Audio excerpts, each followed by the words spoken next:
know me, my name is Judy Dinehart, and I'm the chair of the Music Alliance here at the church. This is our first concert this season.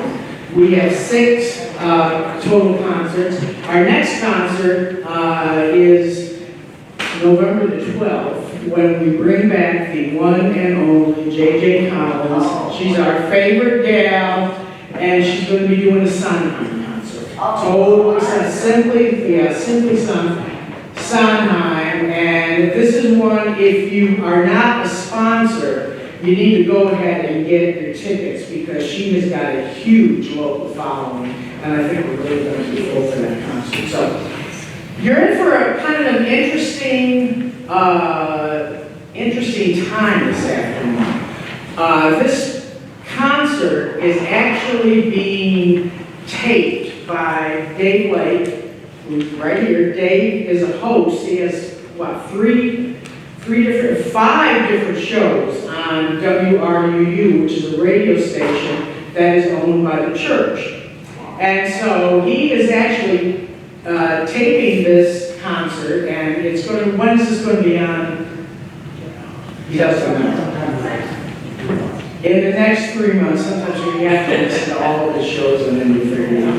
Anyway, he's going to be interviewing the musicians. This group is a group that likes to talk about themselves. It's part of their the show that they put on. They like to talk about themselves. They like to give some stories. So Dave is actually going to be interviewing them, and it's going to be interspersed with music. So you're going to learn about the musicians. You're going to hear some fantastic music. I've been in here listening to them rehearse, and oh my God, it's just unbelievable. So anyway, with that, please put your hands together and welcome Ricardo Ochoa and the Acoustic Office Music Ensemble.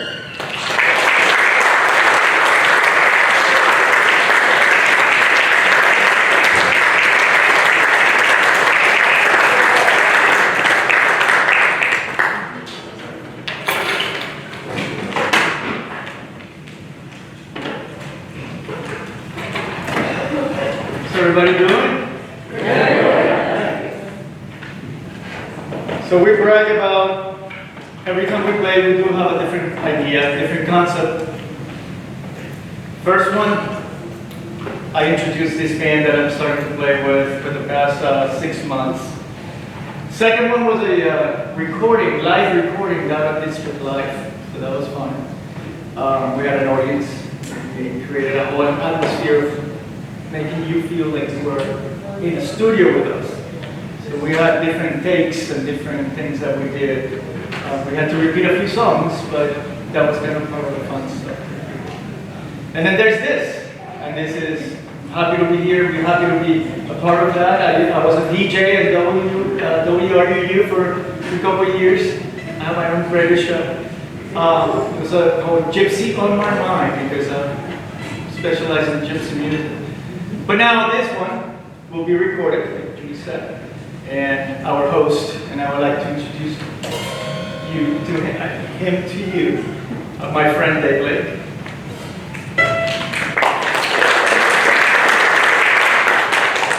So tonight on Slam Music Local and Sustainable, we have a very interesting show, a live show here at the Unitarian Universalist Church's Sanctuary with Acoustic Office. And Acoustic Office is made up of Yuri Zelig, Mark Chadron, Asaf Weisner, and Ricardo Ochoa. Thank you. So, introduce the band. And so, we don't have to. go. We'll play a tune, man.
those were two delightful tunes. What were those tunes? Well, that was one tune. That was called Lullaby to Berlin, off Berlin. It's an original tune. It's old standard, American standard. But Bruce Bradley did. He's a guitarist here in Savannah. He did an arrangement for a trio, for violin, guitar, and trio. By doing this arrangement, he wanted to combine classical music and jazz. So he breaking the ice between what my world would be, from the beginning, and turning into jazz and going back and forth. So that's what that one represented. The next song that we're going to do is for Isabella, and it's an original tune by Asaf Gleisner. So, this is the original tune by Asaf Gleisner. Asaf Gleisner, if you don't know, also makes wonderful hummus, Israeli hummus. And so my question is, how does composing a tune compare to making hummus? That's cooking goal. But yeah, because it has some sort of art in it. Come up with the right flavors, the right ingredients to make something accessible and enjoyable to the public that consumes it. Was that working enough? So let's hear it as well.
Latin American music.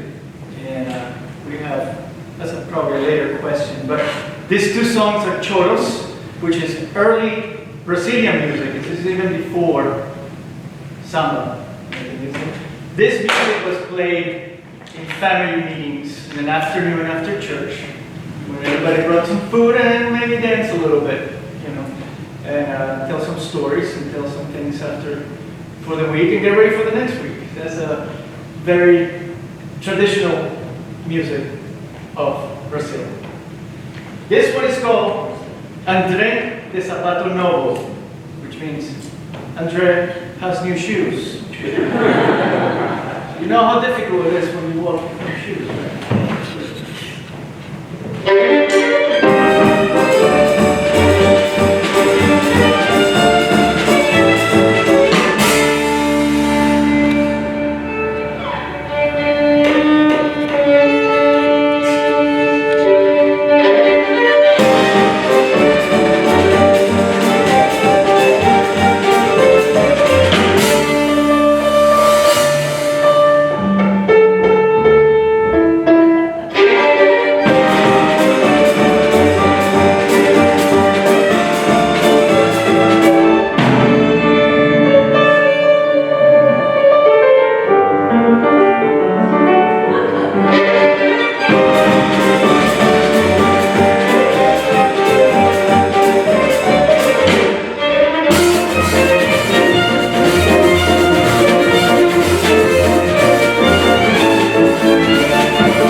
It's not well known, but I've known Ricardo since he was a young child, busking on the streets of Tropics. But he has been classically trained. How on earth did you get involved with all these types of music that we just heard in one gym? In what year? Yeah, so as a kid I was banned from listening to anything but classical music by my father. It is not true, but it is true. I mean, I had to listen to metal records when my father wasn't around because he wouldn't let me listen to that. However, yes, I was classically trained all the way through college, and honestly all the way to when I moved to Santa Ana in the year 2000. And a couple years later, I became very interested in jazz and then other styles of music.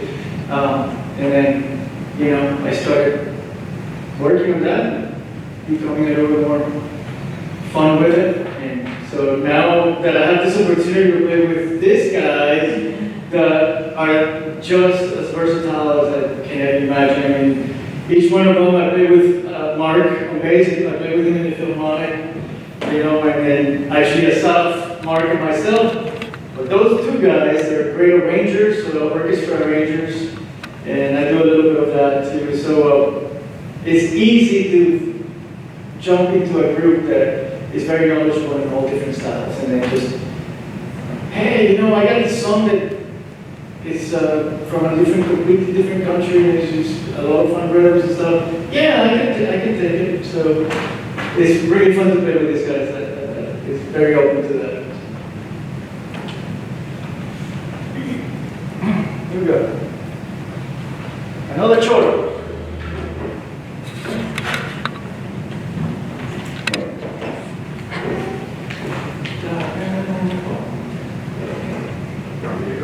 Yes. 1, 2, 3.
play a good old American song. Bernie's tune.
to talk to Marie Zellick, who is the newest member of the band.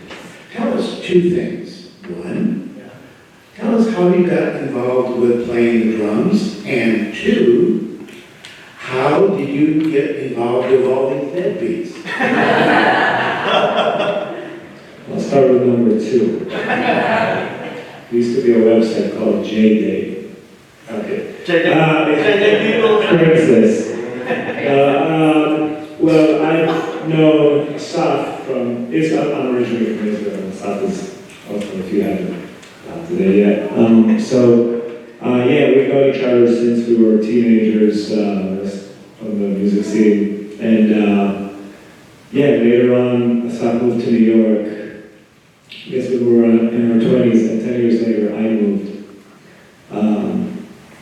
Actually, not 10 years, but it's been like 10 years since we've seen each other, and then we wound up on a gig in New York City, and got kind of reunited, and then we started doing a lot of projects together, and then he wound up moving here, and I stayed there, and I'm still there, I still live there, but he called me to do this project because they needed a drummer, and nobody was available, so... Play at the jazz court, yeah, just about all of this. So it's like, yeah, well, I got nothing going on. So good. And that was last summer, or when was this? Yeah, pretty much this summer. Yes, a few months ago. And that's when I first met Ricardo. And I actually came down here to visit a few times. Visit us off and do all kinds of different projects with him. So I've known Mark since a little before that, through that. So, you also asked what got me started playing drums. When I was 10 years old, I thought Ringo Starr was the coolest thing.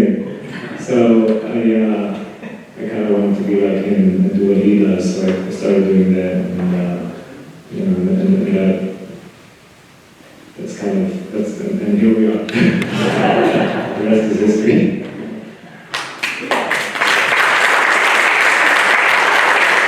Ringo Starr. Well, I guess there's no governing taste, but this group has a great deal of taste and a variety of eclectic songs that they do. I bet you this next one's going to be great. It is. That's another tune that Asaf brought to the plate. It's an original called The Printer. Every acoustic office has to have a printer.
As you have heard tonight, Mark Chesno is one of the most talented bass players I know.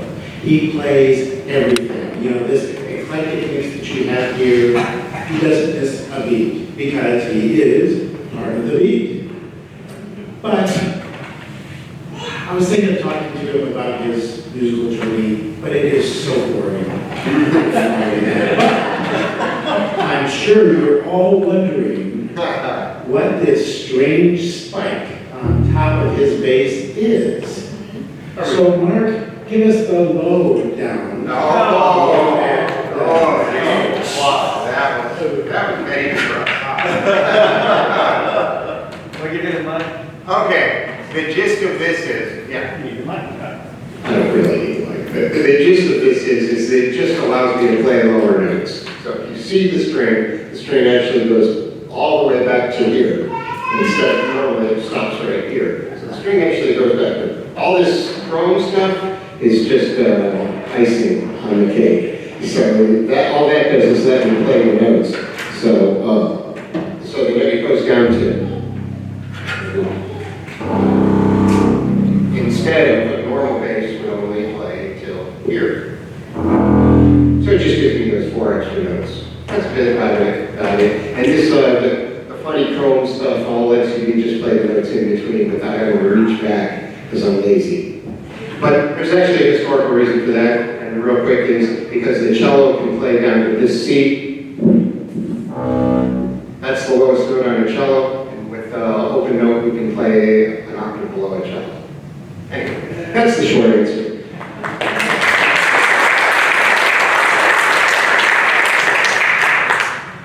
Next is another traditional, I'm sorry, on here. This is a song also by a South Gleisner. And by the way, you know, I've just been considering changing my name since I'm playing with a South Gleisner, Uri Zelig, and Mark Chesno. So I think my new name is going to be Ricardo Ochowitz. But so it's an honor to play these beautiful tunes that Asaf has been writing for us. This one, he came up with it in the shower, so we called it Shower Thought. Is that me? That is it.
soap.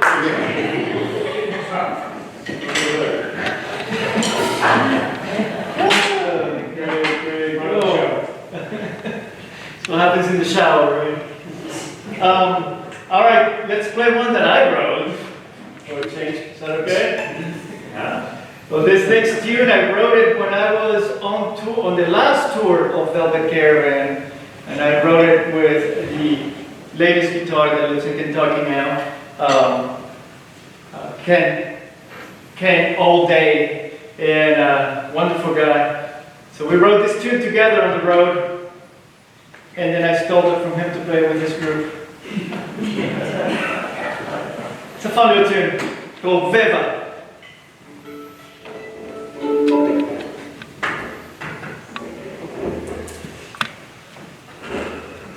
One, two, three, four.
is one of the best collaborative pianists you could imagine.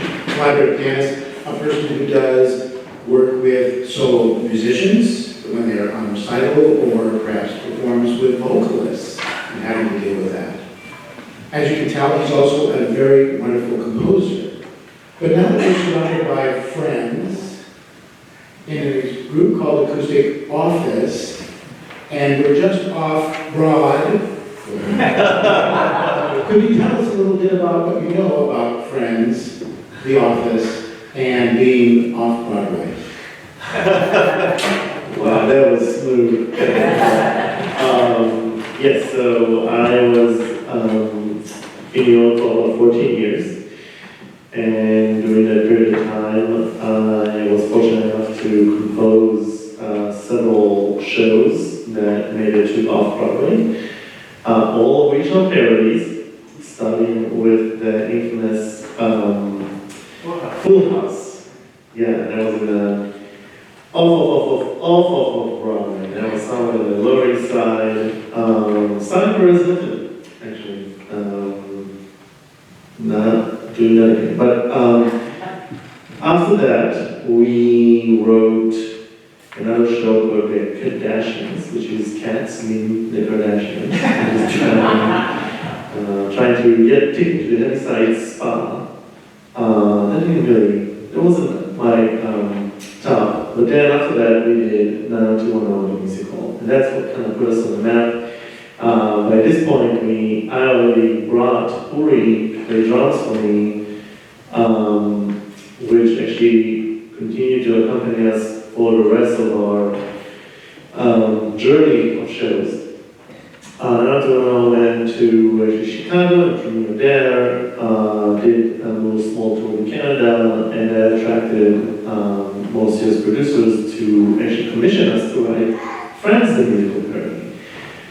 Friends is really what I think put us, at least made the right impact in New York. So it was right on Off-Broadway, actually on Off-Broadway, on 50, no, it was a 48 Broadway. Then we started a national tour, also an international tour, and its own production in Vegas, which was really fun.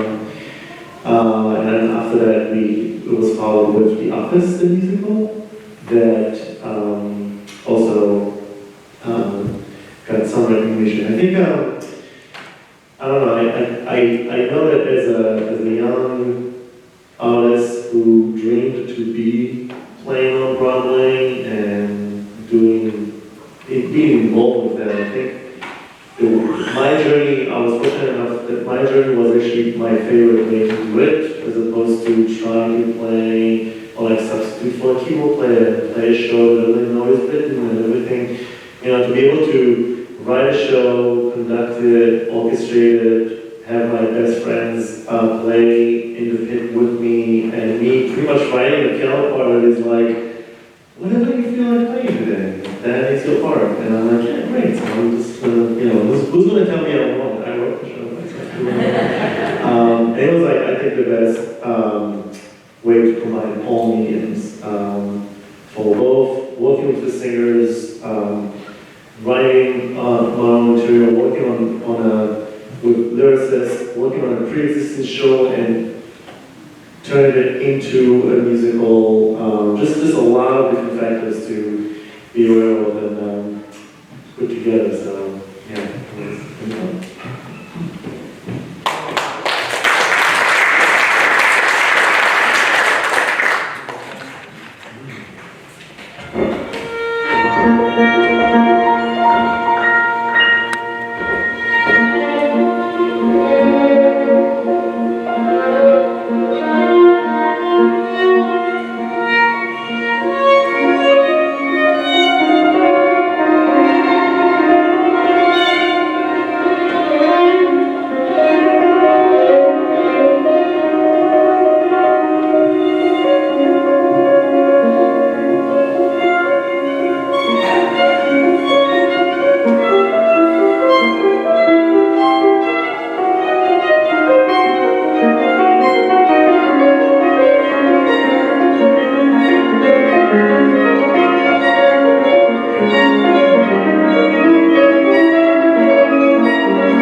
Well, as you can tell, Ricardo is a very talented violinist.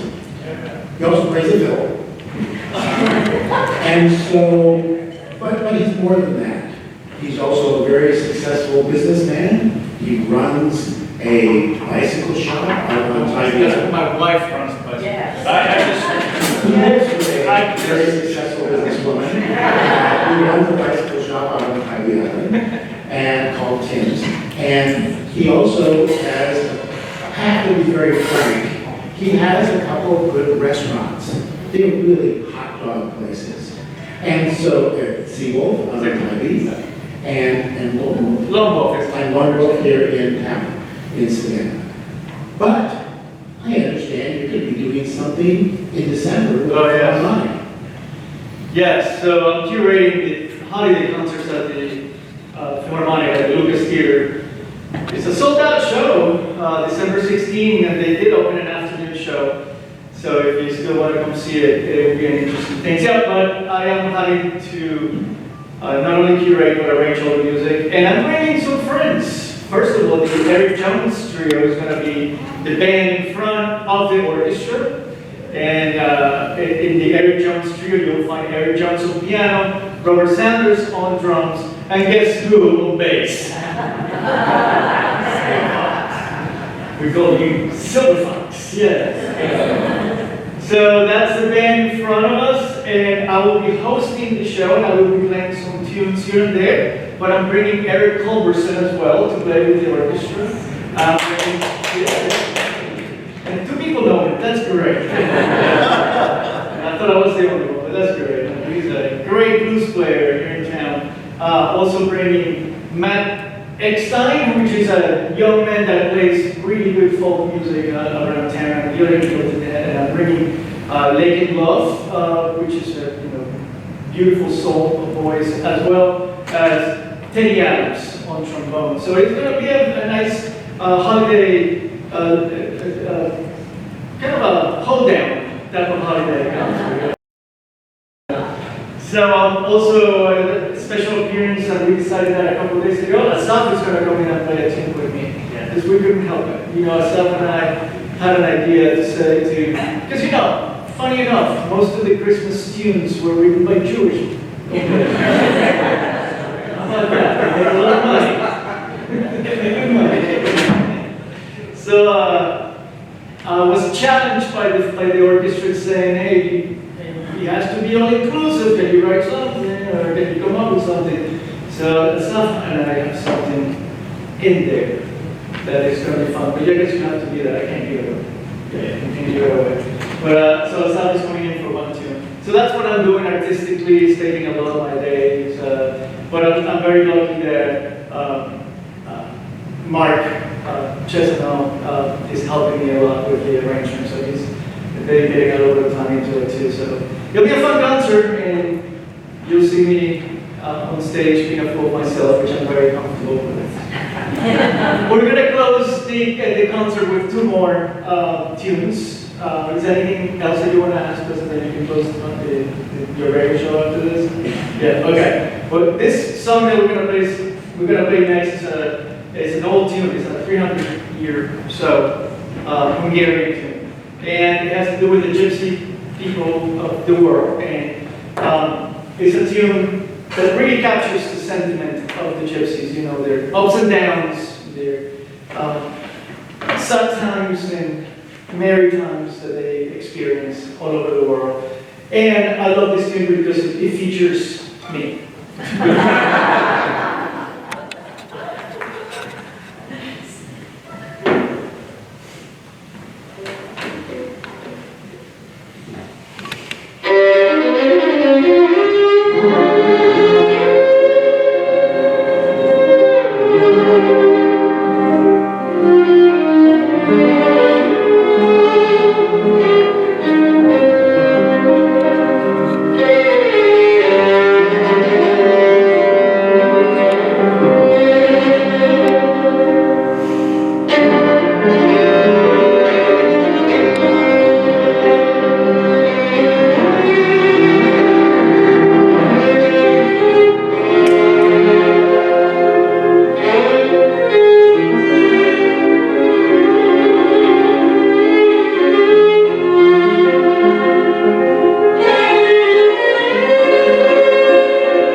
One more song. Thank you very much for having us. Thank you for the invitation. Thank you for the staff. And he's going to keep dropping the sticks. It's been a pleasure to us to hang out with you and play some music for you. We really appreciate it. Follow us on Facebook and Instagram if you will. We're working on recordings and promoting the band a little bit more and doing performances like this in the community. You will see us around town playing with different people and such, but as a group we want to do this as a serious proposal to the audience. So you and I and you and the rest of the band can hang out and communicate. So thank you very much. Last song is a quick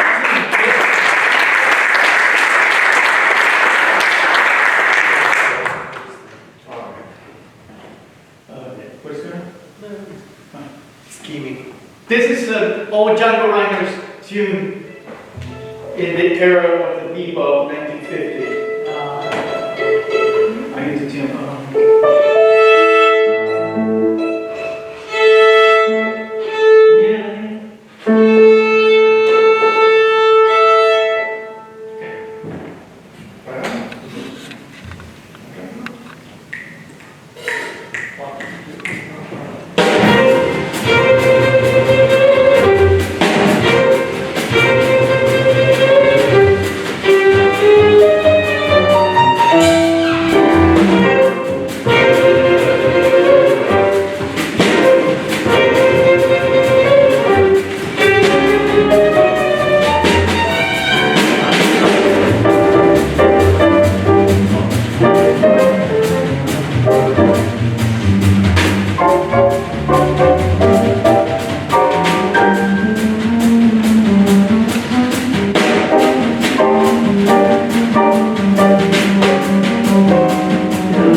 Tonight on Savannah Music, local and sustainable, we have had the band Acoustic Office here in the sanctuary of Unitarian Universalist Church of Savannah. And I want to thank the band, Yuri Zeller. I want to thank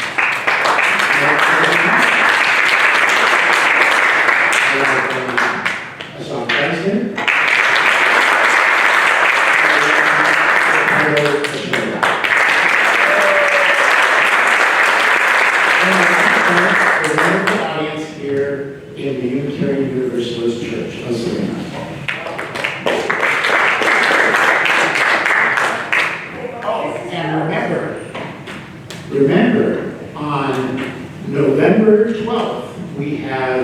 Jay Collins performing Sondheim. And get your tickets soon after they go on sale because it's going to be a sellout. And in December, on December 10th, will be Adiva's Christmas and Friends. So make sure you put that on your calendar as well.